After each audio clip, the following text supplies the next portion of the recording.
Want to resolve the Snapchat error code SS06? In this guide, I will show you a few easy steps to fix it. To begin with, open the Snapchat app on your device. Once inside, click on your profile icon at the top left corner. After that, click on the settings icon at the top right.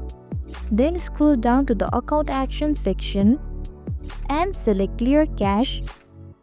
Moreover, hit the continue button to remove temporary files that might be causing the error.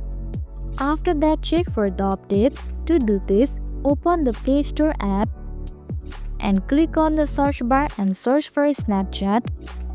Here, if you see an update button, click on it to install the latest version. If the problem persists, try restarting your device. This can fix temporary glitches that might be affecting Snapchat.